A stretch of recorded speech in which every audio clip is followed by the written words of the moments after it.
Hello student, this is Vinita Singh from St. Xavier's School Nalia and today we will discuss class 7th poem Meadow Surprises.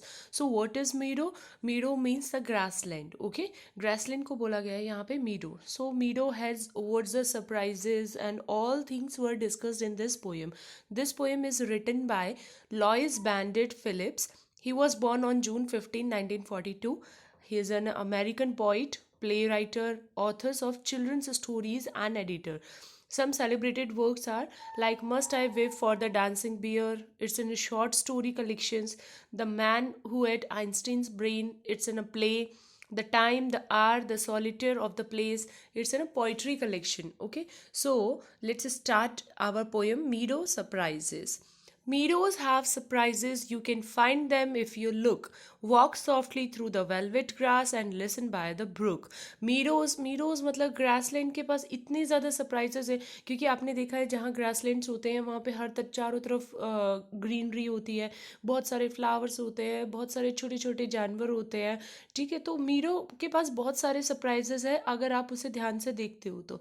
Walk softly through the velvet grass, वो जो grass है, जैसे grasslands में क्या होता है, grass जो होती है वो बहुत छोटी छोटी होती है और दूर से देखने में ऐसा लगता है जैसे कि वो एक कोई कारपेट है.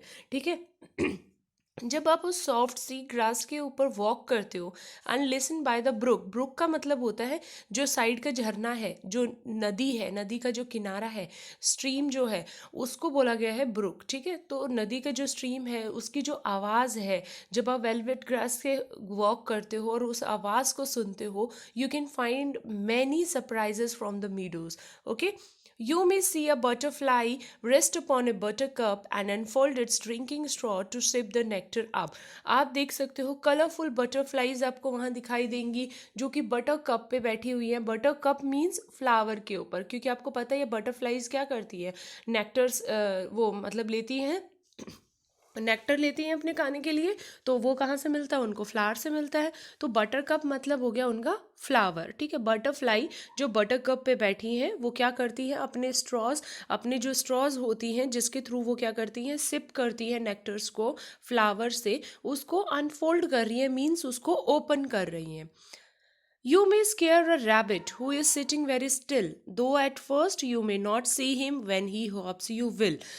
तुम एक क्या कर सकते हो, मीडो से जब तुम गुजर रहे हो, तुम हो सकता है एक शांत बैठे, स्टिल बैठे जो रैबिट है उसको भी तुम क्या कर सकते हो, स्केयर कर सकते हो, उसको डरा सकते हो. दो at first you may not see him, पहले हो सकता है कि तुम उसे ना देख पाओ क्योंकि वो स्टिल है, वो एक जगह पे है. ठीक है, when he hops you will, लेकिन जब वो जंप करेगा तो हो सकता है कि तुम उस रैबिट को भी देख पाओ. A dandelion whose fuzzy head was golden days ago has turns to airy parachutes that flutter when you blow. Okay, अब डैंडेलियन जो होता है, डैंडेलियन एक तरह का जो फ्लावर है, ये डैंडेलियन का फ्यूजी हेड आपको देखने को मिलेगा. फ्यूजी का मतलब होता है जो बहुत ही ज़्यादा एक तरह से क्या होता है, हवा के साथ ही घूम रहा है. ठीक है, इस तरीके का हेड. और फ्यूजी हेड मतलब हो गया वहाँ पे बहुत ज़्यादा फ्लावर्स के जो पेटल्स है आपको वो दिखाई देंगे वहाँ पे.